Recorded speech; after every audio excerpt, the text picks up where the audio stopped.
I'm always looking for ways to show my cat how much I love her. And with Fancy Feast gems, I can pamper her whenever I want with a savory gravy on top of a gourmet mousse pâté. The pyramid shape makes serving simple, so all I have to do is peel and plate to make mealtime feel extra fancy. And with 2 entrees in every pack, it's easy to turn every day into the extraordinary. Fancy Feast gems.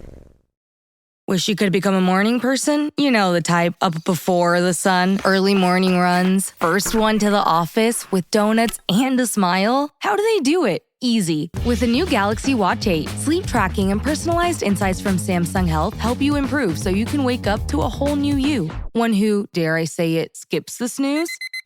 It's possible. Train your sleep with Galaxy Watch 8. Learn more at Samsung.com. Requires compatible Samsung Galaxy phone, Samsung Health app, and Samsung account.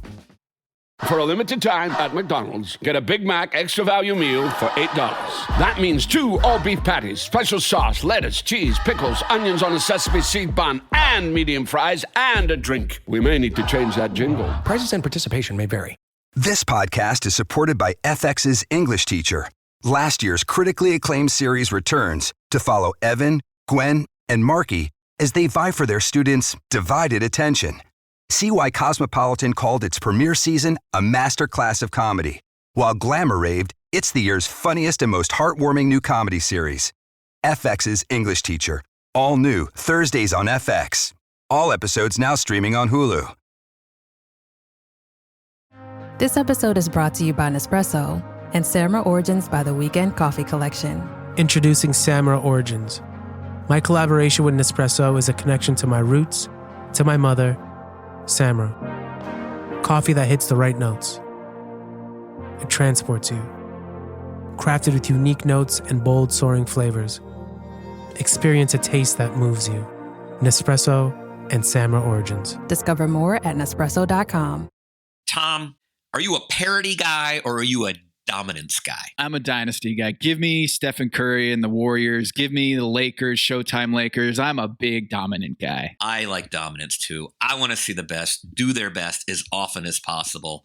And we're not having a lot of that this season.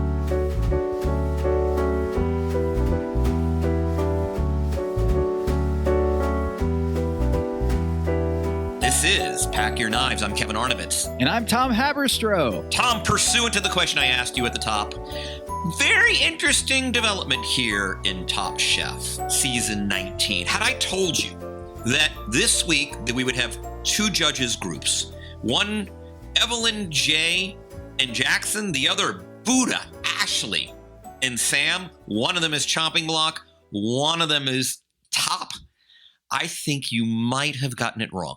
Totally wrong. I mean, you look at our top picks this year in the draft. I had Ashley and Buddha in the bottom. And of course, Sam, we'll get to Sam later. This was not a good week for Team Haberster, but also not a good week for just our prognostications from the draft, because we had Robert and Sarah and Joe. They were in the middle, right, for your squad. And then Ashley and Buddha, my first 2 picks were just, it was disaster zone. I was really sweating bullets there at the end. And, you know, it was a very surprising last week with DeMar sweeping last week's episode. And this week we saw Jay, who was my 3rd to last pick, come out on top. So we are not good at this whole drafting thing, especially me. It's not been a good year for Team Haberstroh. But even beyond just the drafting, again, we're both terrible. I have Robert and Sarah as my top 2 picks. We haven't heard a peep out of them in weeks. It's more just the contestants themselves, irrespective of where we would have picked them. You know, there hasn't been any show of dominance yet. We haven't seen someone just park themselves at the top. You can pencil them in for a top 3 finish. You can pretty much expect you're not going to see the bottom unless it's some Fakakta team exercise or something like that. You know, it's not even just the draft. Like, I don't know that there's any transcendently talented chef in this season. I hope to be proved wrong. It's great to see just someone break out and just, we always talk about that kind of like LeBron thing where week in, week out, you don't know how they even can think of how to do that. Their skills, their creativity, their dominance is so pronounced that it's just like, we were talking about Melissa, right, a couple seasons ago, or even of Altagia. We've seen that before. I don't know that there is an exceptional chef in this season. I know it's an early season controversial statement, Tom. I just ain't seeing it. I'm still holding out hope for Buddha. I really am.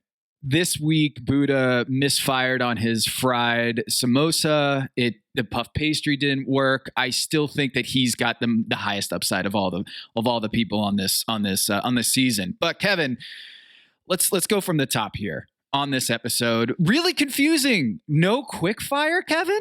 It's funny. I never think that like quick fire is essential, but I miss it when it's not here. I miss you so damn much. I miss being with you. I miss being near you. I miss your laugh. I miss your scent. I miss your musk. When this all gets sorted out, I think you and me should get an apartment together. Just take it easy, champ. Why don't you stop talking for a while? It's a little bizarre. Did you get the sense that maybe they did a quick fire and they had to like retrofit this episode because it didn't work? And so they had to kind of call an audible here because, I heard Padma in the beginning say, hey, there's no quick fire, but it's very odd to this early in the game just abandon the quick fire. They abandoned quick fires at the end of the season, not at the very beginning. So I was very confused because it didn't seem like this episode needed more time for the elimination challenge. It wasn't like they were preparing 3 dishes. They were preparing 1 dish. And I guess you could say that the ethnic supermarkets that they were going to required more time in the episode, in the elimination challenge. But it really did seem surprising that we just didn't have a quick fire today. Well, it's a 43-minute episode, which is sort of regulation for our network. There are still 13 contestants, right? So there is always a problem that if you want to give reasonable amount of time to each chef, their process. Here I am shopping. Here I am thinking and conceptualizing about the dish. Here I am doing my prep. Here's my thoughts going into the service. That it's really hard to cram that in if you're going to go 43 minutes. I don't know what the new strategy from Bravo is, and we'd have to ask them because in the past, one of the things that's been nice about sort of the recent movement in television is, if a network wants to go an hour 10 on an episode of something, fine. The old days of 8 o'clock, 9 o'clock, 10 o'clock are kind of down. They'll be happy to push the next program into the 10:15 part of the hour. But here it was when we opened it up. It is a 43-minute episode. And that was my only explanation is when you have 13 chefs. But it very well could be right. There could be an explanation, quick fire gone wrong, production, who knows. But it was interesting. And I missed it. I really, especially this early in the season, Tom, because I want to gather as much information as I can about the chefs. Mm-hmm. And with each challenge, be it a quick fire, be it team, even some, smell the herb blindfolded challenge, you're still kind of framing your thoughts about each cheftestant. And I still feel like, and we talked about it, the first week was a little odd in the sense that it was team, the beef. Like I don't yet, and maybe that's where I'm coming from with, I don't know that there's a dominant chef. Maybe there haven't been any opportunities really to demonstrate dominance. Though I did really like the elimination this week. I love, I was thinking about, night markets are just the coolest thing. And I made a list of my 5 favorite night markets that I've traveled to. Because it's just, Tom, what's better than a night market? It's basically a combination of sort of nightlife and food court. And, it tends to be sultry if you're there in the summer, or it's a tropical location. They're tourists, but definitely the locals do it. It's not just a tourist thing. Bangkok to me is the greatest night market. And there's so many, I can't even remember which one I went to. Dark horse favorite night market. Wait. Just pausing here for a second, Kevin. You have a power rankings of night markets? Oh, yeah. Yeah. This is like the first thing I do. I love this. When I get to a location, is like, where and when is the night market? Where's the best night market? I'm not as into the crafts as I am into the food, but like one of my favorites is Luo Prabang in Laos, right? Because it's like, I mean, it's a lot of crafts, but it's just like the food is great. And it's also kind of a little rowdier, like a lot of locals drinking Lao beer. And like there's gambling at Luo Prabang night market. So it's like part casino, part market? Right. Like there's a lady with cigarettes dangling out of her mouth, spinning this little wheel of fortune. And it's like not the tourists, it's the locals playing. So Temple Street in Kowloon, Hong Kong, one of the best night markets you'll ever go to. Just in Hong Kong is just next to Singapore, I think, for food in general as cities, has got to be the top of the power rankings. You know what's a great night market is in Seoul, the Myeongdong night market. One of my very, very favorites. Went there the first night I got in. I'd been in Mongolia for 18 days and I'd lost 12 pounds on the diet of grizzle and potato soup in Mongolia every single day. Yeah. And kept alive only by the Lara bars that I brought from home. So that was a great night market. I'm not going to go on the Mongolian diet, by the way. Don't go on the Mongolian diet. It's terrible. That doesn't sound like fun. And then my final, the really sneaky good night market in a place you might not expect it, in Stone Town in Zanzibar. Great night market. Also, great selection of spices because it's like the spice trade. And I mean, that is geared towards more tourists, but shit, I'm a tourist. It's okay. But the Zanzibar night market, really below the radar. So those are like my 5 favorite night market locations. And we can now resume to regularly scheduled programming. But this is one of my favorite challenges for that reason. Kevin, I thought you were going to say, a sneaky pick, one of the more underrated night markets in the world is Jacksonville, Florida. I thought that's where you were going to go with that. I was like waiting for like Raleigh, North Carolina. I didn't know where you were going with, but yes, this is why I love you, Kevin, is that you not only have been to night markets in just about every country in the world, you have an underrated night market, the sleeper pick for night markets. So thank you for that. Zanzibar. You got it. So I really like this. And so let's just kind of set it up, Tom. Chinese, Japanese, Indian, Filipino, Vietnamese, 13 chefs draw knives, and they get assigned their respective cuisine. Yeah, and I was pleasantly surprised to see Jackson. I know basically nothing about Vietnamese cuisine. And on top of that, I got COVID a few months ago, and I lost my sense of smell and taste. Pho is one of my favorite foods on the planet, but I just unfortunately do not know much else about Vietnamese cuisine. So when we think of taste, generally what we're talking about is smell. What your tongue can taste: sweet, sour, salty, bitter, spicy, umami. My tongue is pretty much back. The smell really is not, so I can't actually taste anything. So Jackson, he's like stuffing his face in whatever he's got, just his nose. He's inhaling food, Kevin, because he can't use his sense of smell. And he's got Vietnamese along with Sarah and Evelyn.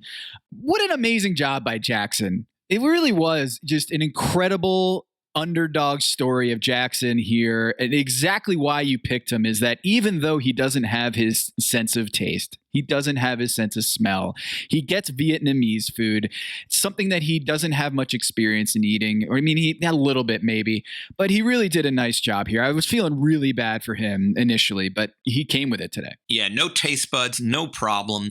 I had 3 early takeaways when seeing the assignments. I mean, one is, we got a home game for Joe. Yeah. Joe, who's acknowledged she is ethnically Chinese, but essentially Filipino. That's where her family comes from. So she gets a little home court, though she also allows the fact that there is sort of a reluctance that it's somewhat intimidating to cook Filipino food, and you sort of sometimes hold back. Number 2, Nick seems really excited, right? He draws Japanese, doesn't know much about Japanese food, but, notes that karage is fried chicken and something he loves to cook. So He seems really comfortable. He gets Japanese, but you know what? Hey, I'll just do my thing, as he says. And then Buddha professes to be very excited to be cooking Indian. He is of Malaysian descent. His mother is half Indian, half Chinese. But it is in this show, as you know, one of the kind of funny perpetual storylines is, "Oi, I have to cook Indian food for Padma." And Sam and Luke who also get assigned the Indian category, seem a little less excited to get Indian. But Buddha kind of he wants to run with it. He's excited. And in the preliminary sort of, hey, you can consult with some of these night market chefs and get some ideas. He has a million questions for one of our guest judges who cooks Indian food. Among them is, hey, if I'm making a samosa, do I fry or do I bake? Yeah, and he went with the wrong decision there. Clearly went with the wrong decision. And you could see Luke, Kevin, you could see Luke just writing down notes and just silently in the back of the classroom just being like, I'm going to let the teacher's pet ask all the questions and I'm just going to steal all of those answers for myself. And the irony is Buddha fucked up. Buddha fucked up royally. And here's Luke, who I felt like he was a fish out of water. Luke was on this one. Like, he hasn't been doing well. He's been spinning his wheels up until now, and he's got to cook Indian food for Padma. And here comes Buddha. I would have expected 100% that Buddha would just kick his ass on this one, but it didn't work out that way. And Buddha, he got shaken a little bit. And I'm wondering, when you're looking at the field, Luke did much better this time around, but Buddha, I don't know what happened there. It seems like something where he could have just tasted his food. This is always a big mistake on Top Chef is chef testants get too in love with their ideas and then they forget to actually eat their food and taste it. And I feel like if Buddha actually tasted his flash fried or fried phyllo dough pastry samosa, he would have realized that does not work. Not only was it just way too hot and oily on the outside, but the inside was just cold and uncooked. You got to eat your food. You got to eat your food. And I was just stunned from that performance from Buddha compared to Luke. There's this adage that never ask a question you don't want to know the answer to. So when you ask an Indian chef, should I fry or bake the puff pastry? And the chef emphatically replies, you bake it. Yeah. And then you go decide to fry it because the interpretation in Malaysian cuisine is there's a similar item and that they do deep fry it. Don't ask a question you don't want the answer to. If you want to fry it, fry it. But you got a resounding result. Buddha, in ending up on the bottom with his puff pastry that was both greasy on the outside and uncooked on the inside. It was interesting, Tom. He demonstrated this very specific defiance that we get sometimes on Top Chef, often from the most competent chefs. We've talked a lot about how there's this spat of new chefs who are like, oh, I'm not so good. This sort of self-deprecating younger chef that lacks confidence. Buddha certainly isn't in that category. And even as he's going down, he's saying, I tasted it. I liked it. Never mind that none of the judges did. And that kind of, and we'll talk about it kind of, Sam has a different cousin of this condition. But with Buddha, it was very interesting. Like, I didn't know whether to kind of respect him for his defiance or just be like, dude, like, listen, don't ask for advice that you don't want to take. Don't ask for feedback that you don't agree with. Maybe you need to do a little self-examination here. Like, you're probably, as I agree with you, Tom, best upside chef in the contest, you got to have a little pause here. Like, the guy turned out an absolute stinker and didn't know. Padma goes, it was a valiant effort. It was a valiant effort to make this samosa. And anytime someone says it was a valiant effort, they didn't like it. It's always bad news after someone says it was a valiant effort. Look, Buddha, if he did taste it and he liked it, then probably there's an inconsistency issue here, is that he was cooking it and didn't cook it consistently for the different dishes person by person. So, I could interpret this Buddha, his performance here, his style as confidence, but there is a certain point where it turns into hubris, Kevin. And to me, he's bordering on the hubris where he's just, when he's asking those questions, you know what he's doing? He's flexing. Hey, should I do this or should I do it that way? Or should I do it this way or should I do it that way? And what he's doing is he likes to hear him talk about how much he knows about Indian food.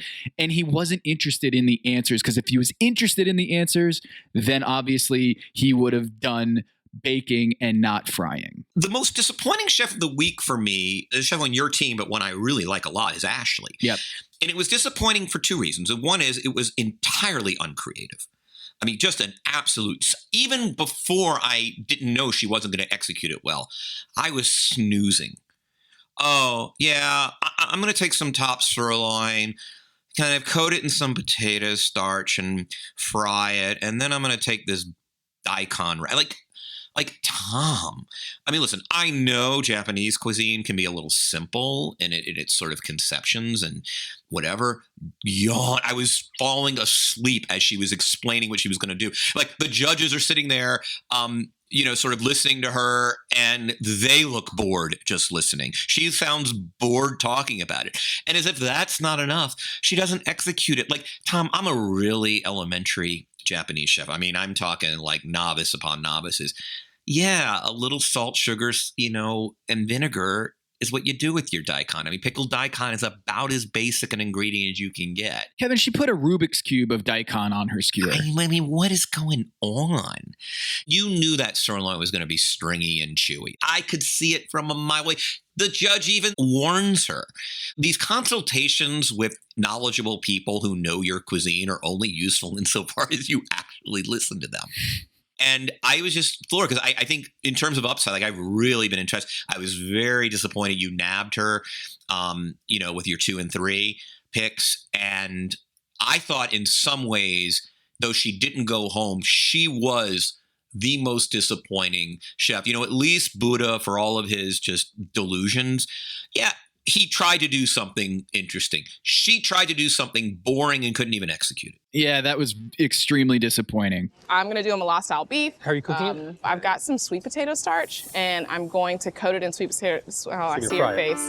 No, I'm listening. I'm just trying to I'm going to picture what coat it you're in doing. sweet potato starch and hopefully get a nice crisp on the outside, very light. Are you going to marinate that beef somehow? Yeah, Or are you gonna... I'm thinking I should, based on the faces that you're making. So you're going to fry it? Yeah. Don't make it too tough, though. Okay. Chef Hung, with his very cool hair, he's worried that this top sirloin could end up being a little chewy. Good luck. Can't wait. After you start to prep, you have so little time to pivot. Everything smells really great. Looks tasty. Good luck. Thank you, Chef. Thank you. There's nothing I can do at that point. I'm always so confident until Tom comes over. No one likes to have that, one-on-one with Tom, and everyone gets a little upset after Tom gives the look or Hung Win gives her the, very confusing, like, are you really going to cook it that way? Why don't you marinate it this way? Like, that's when I got really nervous about Ashley, is she did seem very impacted by those reviews, and she's almost over downloading their information that they're giving her without actually doing anything. She got inside her own head, and she seemed flustered in a way that made me really scared for her going forward. She was worried about Tom and Hung's review, and it just seemed like this was an off week for her. And I'm very worried about my team. I mean, Buddha, big mistake this week. Ashley just floundered under the pressure. And then... Listener, listen up. This is important. Okay, I'm going to try to save you some money here. If you're still overpaying for wireless, it's time to say yes to saying no. At Mint Mobile, their favorite word is no. You may think like, oh, that's bad. No contracts, no monthly bills, no overages, no hidden fees, no BS. Here's why I said yes to making the switch and getting premium wireless for $15 a month. You heard that correctly. $15 per month. Ditch overpriced wireless and the jaw-dropping monthly bills. And of course, there are all these hidden fees and stuff, but at Mint Mobile, plans start at $15 per month. All the plans come with high-speed data, unlimited talk and text. You're not doing weekend and nighttime minutes or anything like that. And it's delivered on the nation's largest 5G network. Use your own phone. Don't have to get a new phone. Use your own phone with any Mint Mobile plan and bring your phone number along with all of your existing contacts.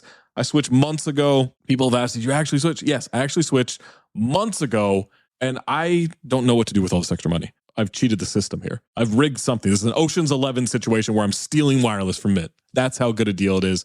Ready to say yes to saying no? Make the switch at mintmobile.com/dings. That's DINGS. That's mintmobile.com/dings. Upfront payment of $45 required, equivalent to $15 per month. Limited time new customer offer for first 3 months only. Speeds may slow above 35 gigabytes on unlimited plan. Taxes and fees extra. See Mint Mobile for details. Hello, listener. It's producer Maze here to talk to you about Quince and their cookware. Cooler nights mean cozy meals at home, and Quince's cookware has made fall cooking so much more enjoyable. Their pieces deliver the quality and performance of luxury brands, but at a price that makes sense. And they look gorgeous on the stovetop, too. No matter what item you need to complete your kitchen, Quince has you covered. With 5-ply stainless steel pots and pans, nonstick skillets, chef-quality knives, and even ceramic bakeware, which is perfect for cozy casseroles or Sunday roasts. And when you look at these prices, you might think, how is Quince doing this? How do they deliver high-quality items similar to high-end brands that are half the price? Well, let me tell you, they partner directly with ethical top-tier factories to cut out the middlemen and pass the savings on to you. And it's not just cookware. I got myself some bath sheets. That's right. When you're a tall man, you have to use bath sheets, not bath towels from Quince. It's like drying off with the cloud. It's incredible. Upgrade your kitchen for cozy fall meals with premium cookware from Quince. Go to quince.com/dings for free shipping on your order and 365-day returns. That's QUINCE.com/dings, DINGS, to get free shipping and 365-day returns. Quince.com/dings. Hello, listener. It's producer Maze here to talk to you about Kindred. Now, close your eyes like Owen Wilson during a job interview and imagine a way to travel that feels personal, comfortable, and connected without the price tags and the sterile feelings of hotels or short-term rentals. Now, open your eyes and stop using your imagination because Kindred has made it very real. That's exactly what they do. Kindred is a members-only home swapping network. It's not a hotel. It's not a short-term rental. It's a smarter way to travel where each stay feels like home. Here's how it works. With Kindred, your home is your ticket. You earn credits by hosting fellow Kindred members, and then you use those credits to stay in over 220,000 homes in more than 100 cities worldwide. There are no hotel costs or rental fees, just the credits that you've earned. Every stay comes with white glove service, 24/7 trip support, and $100,000 in host protection. Make it easier for you to travel and enjoy yourself and not worry about details. I've used Kindred and I found an amazing home for a weekend getaway in an idyllic location with amazing views and great ambiance. It had everything I needed. And the best part was, it cost me $0. So apply now at livekindred.com and use code DINGS to join for free. Plus, you'll earn 5 nights of travel credit just for signing up. That's right, that's 5 whole nights for free at livekindred, KINDRED.com, code DINGS, DINGS, livekindred.com, code DINGS.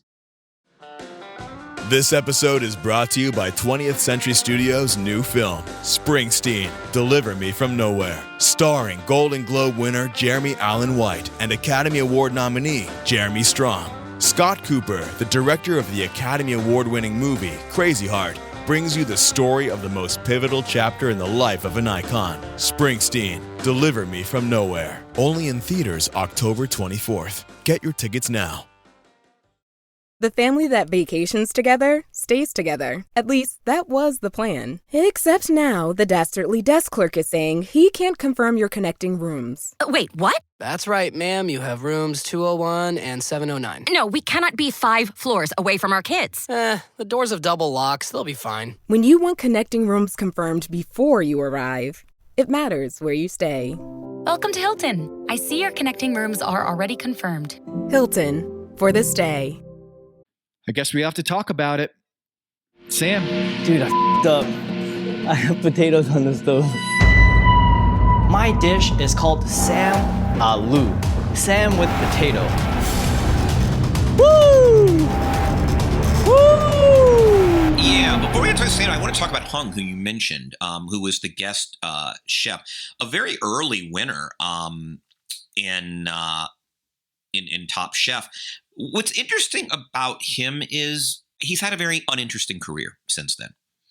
I mean, here's a guy who 15 years ago, I think, wins the Best Fish Award at the Bocuse d'Or, right? Like one of the foremost fishing cooking competitions in the world. You know, now he's got this restaurant. It's funny. I didn't even know it existed. It's in my city. It's been open almost 3 years, Granted, he had COVID, but it's called Warrior, and it's one of those sort of, frankly, if folks know Los Angeles, on the Sunset Strip, there's always a line of mediocre restaurants with great kind of showy design. Not even great. Sometimes it's a little gauche, to be honest. They're lounges with food, and so they're scenes. He's been the executive chef at Catch. I know Catch is a favorite of our NBA folks. Tom, and there's one in Miami, as you know, obviously, and there's one in New York. Catch, not a great culinary destination, obviously a place that is very popular and a crowd pleaser. But, for a guy who, has an interesting background, and he just hasn't done a hell of a lot that's overly interesting in the last 10 years or so. I think he opened a Asian street food restaurant in, I believe, Palm Beach or Disney Springs or somewhere in Florida. Well, Kevin, he does have one thing going for him. He's got silver hair. Oh, he does. Yeah. I don't know who made the point on the show, but is that a thing? Is the silver hair thing? Like, I find people who have silver hair to be like 15% more attractive. Well, this is like the Roger Sterling factor from Mad Men. Tom, that was supposed to be me. That was supposed to be me. You did not know me when I had hair. No, I've only known you as bald Kevin. Yeah. That was supposed to be me. I had like a massive afro coming out of high school, like massive, like Gabe Kapler, massive. And I started losing my hair in 2003, like out of nowhere. My 99-year-old grandfather still has a thick head of silver hair. Oh, so you could have been a silver fox? I could have been a silver fox. And instead, I'm just like a freaking cue ball. And it's really depressing. Well, it was good to see him. He won Top Chef Miami. And with this particular episode, he was a perfect fit. And I think he gave some good feedback. Yes. By the way, very much enjoyed him as a judge. Was just like going back and saying, oh, yeah, whatever happened to that guy, when I saw him. And I was like, well, this isn't very interesting.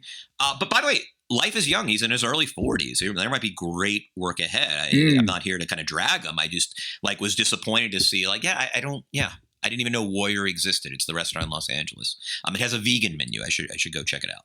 Sam. Hi. Hi. What's up? Do you grill potatoes a lot? I don't. This is the exciting, this is the new, this is something different. Anyone can boil a potato. Who grills a potato?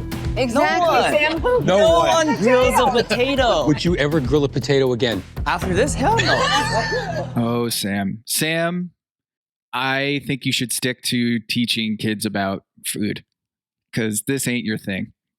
Top Chef is not your thing. I mean, it should be a red flag that his favorite food in the world is potatoes. And I love potatoes, but is there anything more bland in terms of cooking than the potato? I like French fries, but he has an obsession over potatoes and he can't even get the potato right. That is such a mistake, is the fact that he has his vindaloo, samdaloo, whatever you want to call it, and he forgets the potatoes in the pot. Kevin, I don't know what to think about Sam, because to me, I would watch a spin-off show of Sam just because he's always happy and he's always spinning things in a positive direction.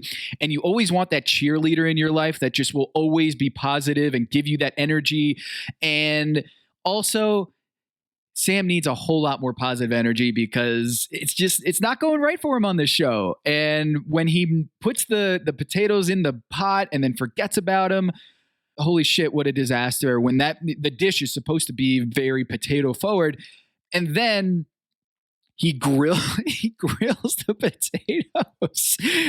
potatoes and tries to spin it that it was a good thing. Kevin, I love the one-liners from Sam, but it does seem like he's a little cartoonish for me. This show, the Sam thing, it just, oh man, I don't even know how to articulate the Sam experience. Maybe you can do a better job. I mean, listen, like you, I like Sam's elfin energy. I really do. But you're doing vindaloo, which you call Samloo. First of all, Sam needs to understand, look, obviously, it's one of the cliches of cooking, and it's a cliche for a good reason. Food is an expression of yourself. But you're a professional chef. It's not about you. It's about the people eating your food. Oh, so the yeah. Sam Alou thing, Yeah. again, cloying and adorable and just kind of obnoxious, right? Sam Alou. Secondly, right, the prep day is about prep. You have basically, from my understanding, the way you're describing your dish going in, you've got vindaloo with a basically a pomegranate chutney. So you got that chutney, and then you have the most important ingredient, potatoes, and then you forget that they're on the boil pot. I mean, that's just that is a level of absent-mindedness and cluelessness that I can't even possibly conceive if you're on a reality competition show and you've set aside your life or shut down your life for several weeks to do this. But there's even more than that, right? Like listen, there are tens of millions of people, Tom, in this country and in North America with positive energy, but there are only a handful of them that can produce world-class cooking. So which are you going to take? I'm going to take the ones with the world-class cooking capacity, right?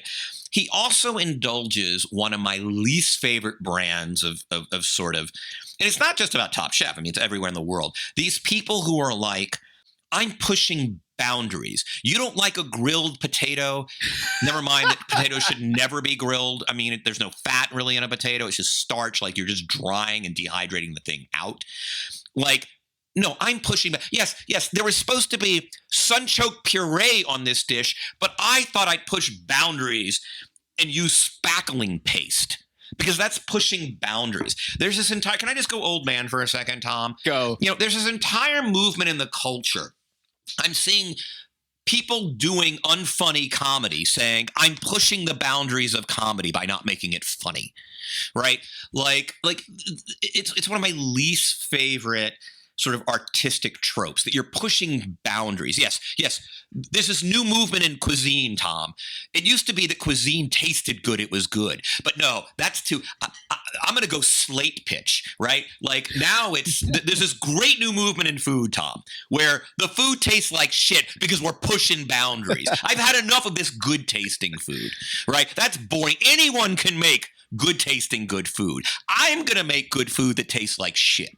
And it's just my least favorite. When you wrap it up in the, hey, I'm just being true to myself, man. I'm just self-actualized. This is the new. Like his routine that I found endearing the first 2.5 episodes, by the time we got midway through this episode, just got tiresome. And I never thought I'd say this because, again, I like his elfin Muppet persona. It's cute. I'm happy to see him go, Tom. Yeah, but there's no other way he can go, right, Kevin? There's almost like a last resort explanation in all of this, right? Like he was drawing empty. There's no rationalization for doing grilled potatoes and expecting that to taste good. In front of Padma and Tom and Gail, you're doing grilled potatoes and Tom made the comment, you know, grilled potatoes shouldn't be a thing, period.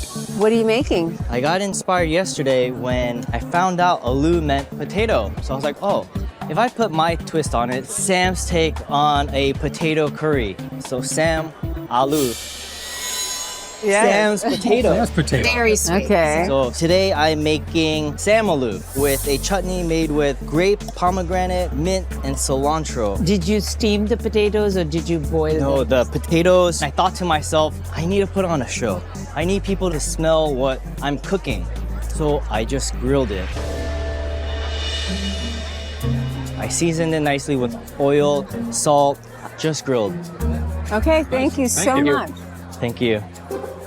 Samaloo. The problem is the potato, the aloo.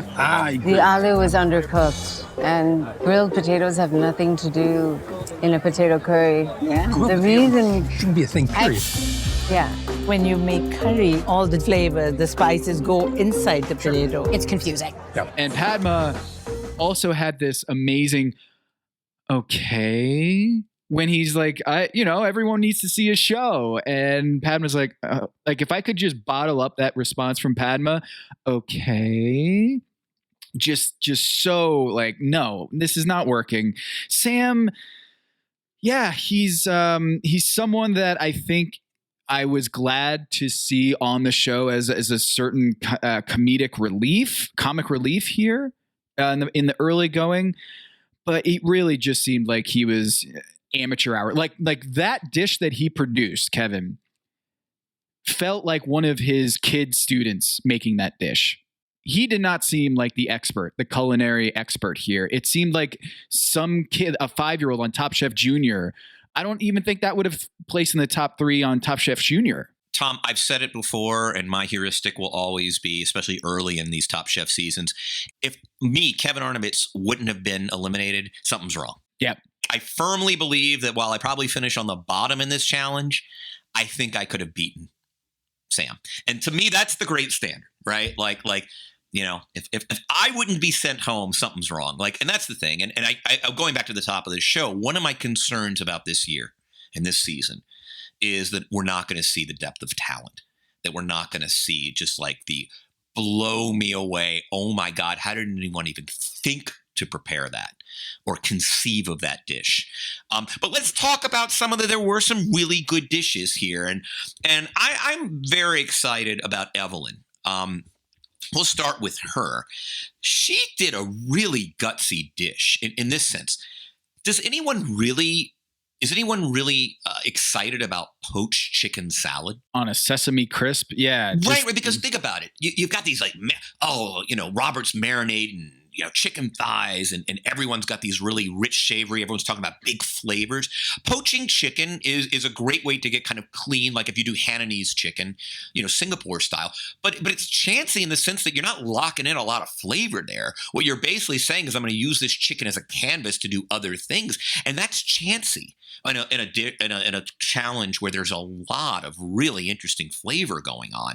And she does that with cilantro. I mean, we give her a waiver. It is Vietnamese, so nothing we can do there. Rambutan. And then she adds in a little personal touch, an avocado crema, and then serves it on a sesame crisp. I mean, I don't think people realize how gutsy this dish was. This is the kind of thing that could have gotten you sent home.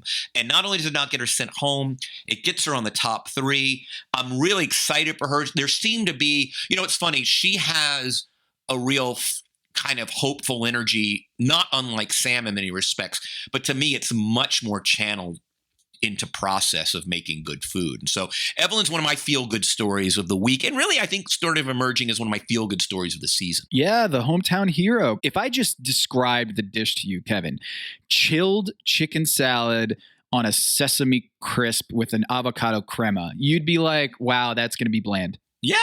That is going to be bland. And chilled chicken, like nothing about that sounds delicious.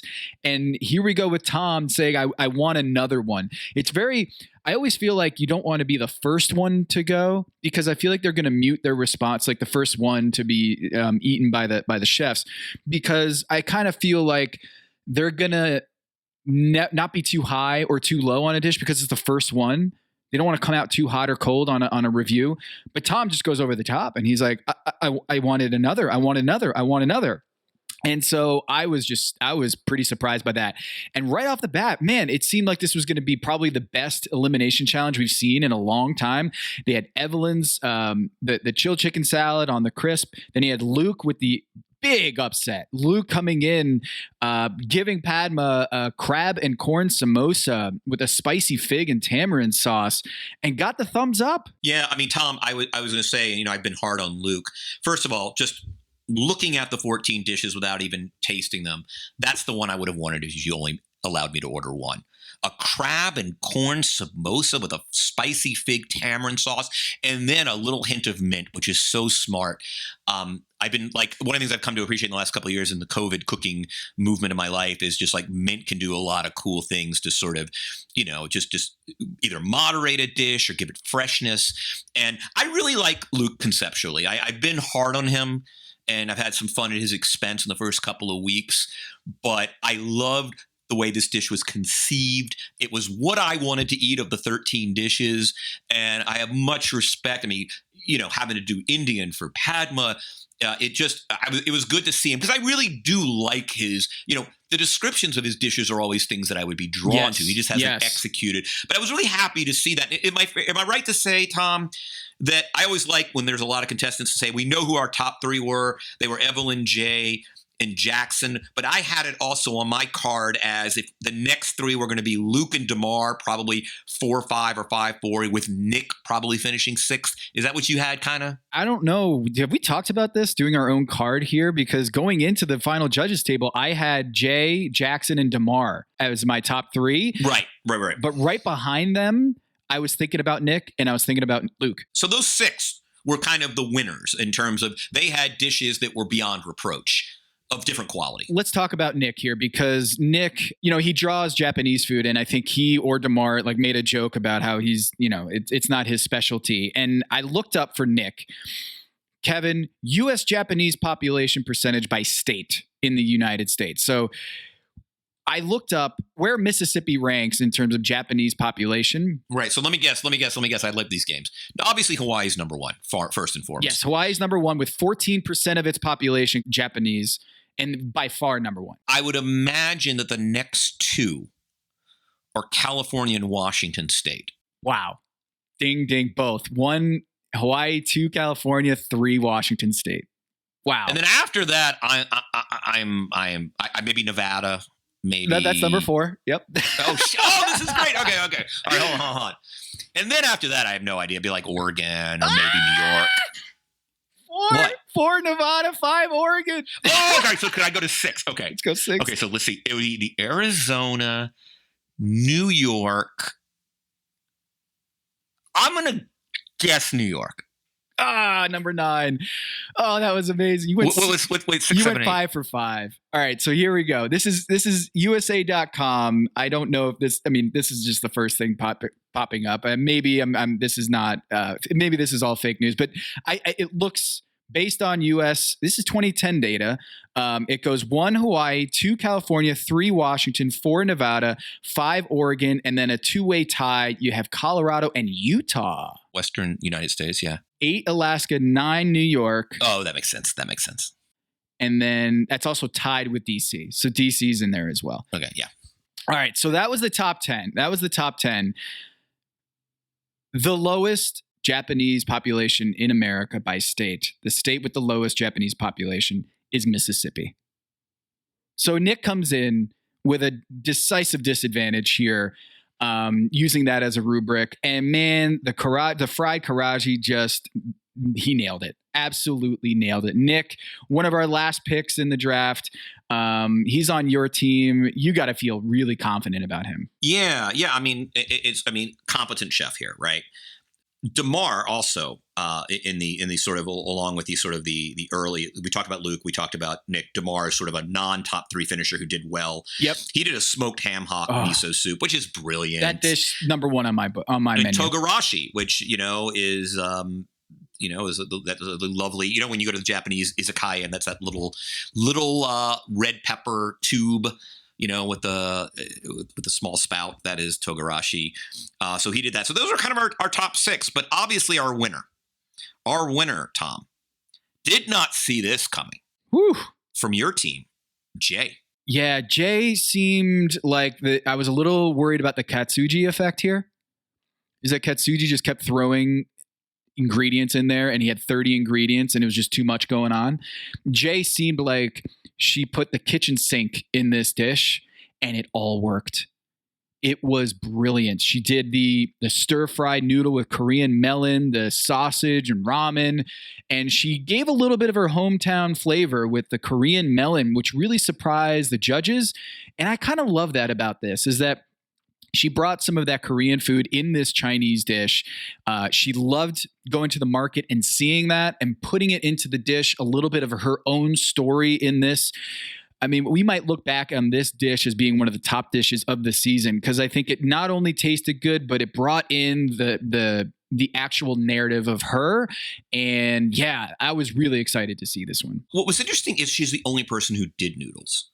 I think most of us have sort of, Jackson's opinion, which was he wanted to do pho, but you can't really walk around a night market with a bowl of noodles. Maybe the issue with soup is true, but one of the things I noticed, when I went to the ballpark in Hiroshima, I went to a baseball game in Japan, it was like, no, people were at their seats in the ballpark slurping noodles the way Americans eat hot dogs. So It was surprising that she's the only person who decided to do noodles, because it actually is quite a common night market kind of street fare, street food, if you will. Like, it's much more common than you would think, even though I think to an American, the idea of slurping noodles while you're walking, down a market is sort of foreign. And it worked, right? I mean, she does so many nice little touches. You said the melon, which is a nod to sort of her Korean cooking. Crispy ramen, right? Like take the ramen noodles and kind of crisp them to give it the texture you would want with that delicious, moist, chewy noodle. Szechuan sort of oil is such a nice coating for any kind of noodle. I mean, she just kind of hit it out of the park. And Jackson, who essentially I think is fair to say either came in second or third, as you said, with the no taste buds, the idea of reducing his beloved pho down to kind of a gel or whatever it was, kind of really, what was sort of a brilliant way to do for dipping sauce for his spring rolls, which is another risky one because, spring rolls is spring roll, right? Like, easy to get a B+, A-, hard to get an A kind of dish. He clearly got an A. But those were our top competitors. And as you said, Tom, we're talking about, when we talk about Evelyn, we talk about Jackson, we talk about Jay, we're talking about chef testants that we picked in the middle or even lower middle of the draft. Parody, Kevin. Parody, fascinating week. Any great impressions here going forward? I mean, what are we learning so far 3 weeks in? Top down, it is parody. I mean, we had Damar in our scoring rubric. He has the most fantasy points, 15 at this point. Of course, sweeping last week and finishing in the middle. He's got to be considered the favorite here because of his execution, and that smoked ham hock miso soup had me written all over it. Like, I would eat that by the gallon. I would bathe in that. Whatever dish he put together in the next episode, probably going to love that one too. So Damar's got to be considered, if not the favorite, one of the favorites.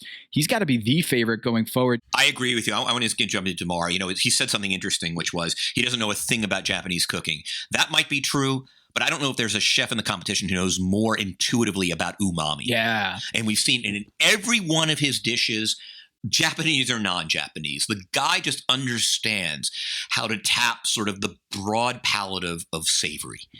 And I think that, dude, you not know anything about Japanese cooking, but you know everything about Japanese cooking because your instincts just guide you to that place. And I'm with you. Look, I'm not going to act like some genius for drafting him. He was what was left on the board for the most part. God, we were wrong. And it's interesting to watch. Real quick, I want to ask you about Robert's choice with the shrimp paste. What did you think about that? I think Robert is demonstrating that he also has some pretty good like he's creative. I know it doesn't look that way, but even his choices in that particular, the marinated grilled chicken thighs, it's a good Filipino way to go. And the fermented shrimp paste, which I think, the chefs applauded him on. If anything, there was maybe in Tom's estimation, might have been a little too much of it, but he's creative. And I obviously did not pick with my top pick the best chef in the competition. I don't worry about him for a while. I really don't. I'm not worried about him for a while. Now, I'm clearly not going to guy who's going to finish routinely in the top 3, but I also am confident that Robert's not going to be a regular presence in the bottom 3, at least for a few weeks. Yeah, I see him in the middle of the pack here, along with Sarah and Monique. And I was wondering, last week we discussed Sarah as a trade target for Team Haberstroh. We didn't get anywhere in the off air.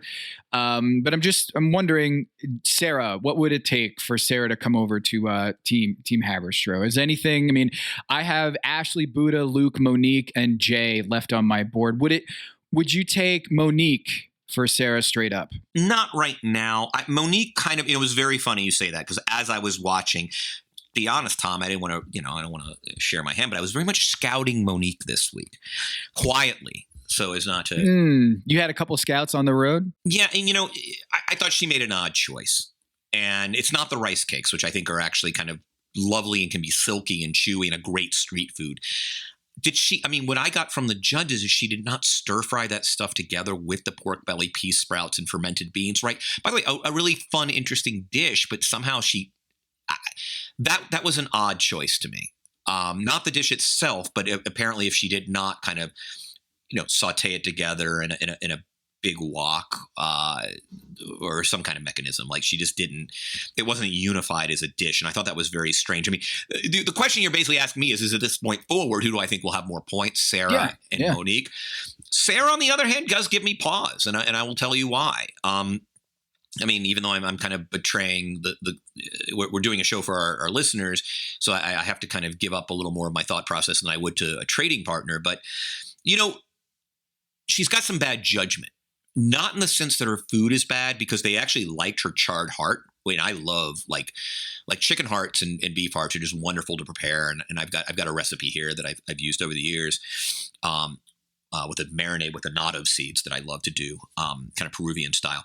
But you know how in the chickpea challenge, like she just kind of went for the canned chickpeas and kind of blew it off as a component? She did the same thing with bread this week, right? You're buying some baguette, which I understand. You're doing banh mi for $100, but then you don't do anything with it. Like you're just going to, like you're not making a kid's lunch. Right? Like if you're doing banh mi and you're counting on mass-produced or just bakery bread, like, you know, Gail's right. You need to char that thing. You need to do something. You can't just put this hunk of liver mousse on a store-bought piece of bread and just expect to get anywhere in this competition against Evelyn, who's like scooping up rambutan, you know, piece by piece, right? Really going into an effort. There's a lack of TLC in Sarah's cuisine right now. Now, I don't know that it's fatal. It's the kind of mistake that I think you can kind of fix along the way. But, you know, it's the second week in a row where she didn't respect one of the components of the dish. And that just pisses off Top Chef judges. It just does. Little worried for Sarah, because of the fact that she had that opening FaceTime with her fiance and she brags that she hadn't gotten shit canned yet. Now, what did you determine that those things come, like that's a statement that she's going to get sent home in the next couple of weeks? It's a little ominous. Whenever we do like the family FaceTime to open the show, I do believe early on, at least, it was a harbinger for an exit.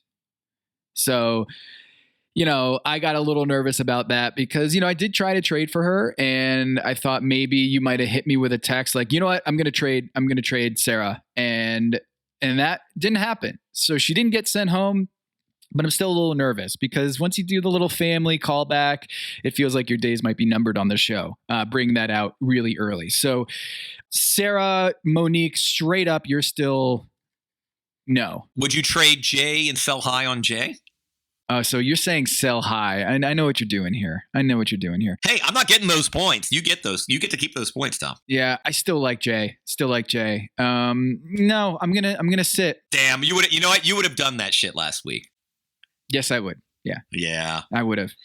But not anymore. So recency bias again. The Korean Cajun sensation. I gotta tell you, Tom, I'm having a hard time formulating strong feelings about any of these chefs right now. I really am. This is the hardest season to handicap this far in. I mean, we're 3 weeks in, and I still don't know what a lot of these chefs are made of. I do know that Sam is made of potato. Yes, he is. He is Mr. Potato Man. Sam, please pack your knives and go. This experience was so much fun, you know, like, yes, it's heartbreaking, but then I keep remembering, I have my right hand, I have my left hand. That's all I need. Sam, last chance kitchen, you'll get a chance. Maybe you can grill a potato and make it work. I don't know. Or maybe not. Sounds good. Take care. Bye, Sam. Any closing thoughts, Tom? Yeah, real quick. I just want to give a quick roundup of Last Chance Kitchen. It was Leah versus Stephanie, and it was an amazing competition. Kevin, they did a rigor mortis rattlesnake with an alligator. Like Stephanie had to do an alligator, and Leah had to do the rattlesnake. And Leah was just terrified of snakes. She's like, no, and I can't do that. I can't. This is. I'm afraid of snakes. Anything about snakes, I can't do. And yet she makes popcorn shrimp style rattlesnake and just nailed it. And Tom loved it. Stephanie did a pepper soda marinated alligator, lightly fried, but just wasn't as flavorful.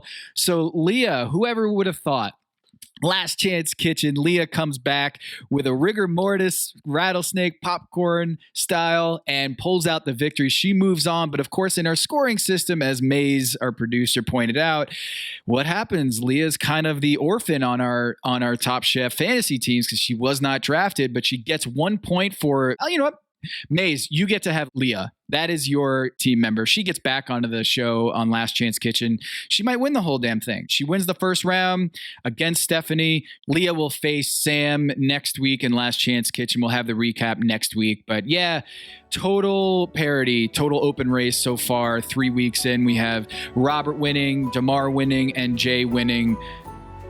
It's an open field. Let's see what happens. Wide open field. For Tom Habistro, this is Kevin Arnovitz, and this is Pack Your Knives.